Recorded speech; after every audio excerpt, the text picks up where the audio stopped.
Assalamu alaikum warahmatullahi wabarakatuh. Alhamdulillah, amma ba'd. Tuko hapa jela ya Kwale ya wanakina mama. Sisi ni ada yetu wana KMDI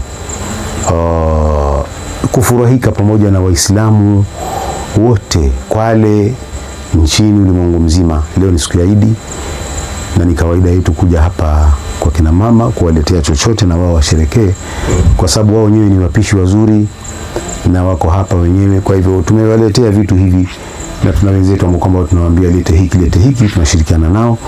Kwa hivyo waone vitu vyao vimefika salama. Kuna michele hapa, kuna kuku hapa ambao kwamba sisi wengine pia nyumbani hatuli kuku, lakini tuona wenzetu wale kuku wafurahike, waondoe ile majonzi ambao kwamba wanayo hapa, kwa sababu jela kila mmoja anaingia. Kwa hivyo tuombe Mwenyezi Mungu afanyie sahali mambo yao na waregeshe kwenye nyumba zao inshallah.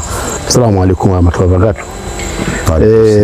Mimi ni Musa Makoroma na tuko hapa gereza la kina mama hapa Kwale, na nikiwa na Sheikh Makidudu upande wangu mkono wa kulia na mkono wa kushoto Sheikh Mohamed Mraja, na tunawakilisha mashekhe wenzetu ambao kufika hapa, na tuna madams hapa ambao tuko pamoja katika kushirikiana masala haya ya kutoa fitri kwa kila sikukuu inapofika.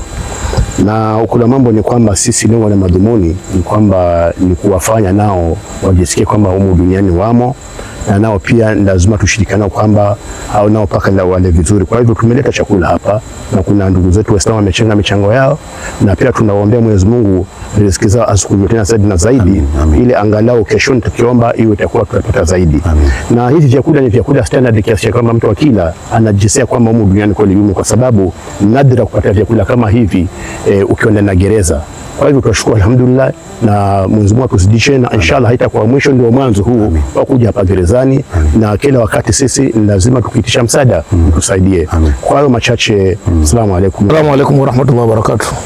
Tunashukuru alhamdulillah, na tuna furaha kubwa kwa kuweza kutembelea kuwatembelea mama zetu katika gereza hili la Kwale, kwamba mtu anapokuwa gerezani si kwamba si mwanadamu, ni kosa tu amelifanya kule nje. Kwa hiyo imebidi lazima yuko hapa ndani kwa sababu ya punishment fulani ambayo atapewa ili aweze kujirekebisha, lakini bado anahitaji mahitajio kama mwanadamu mwingine.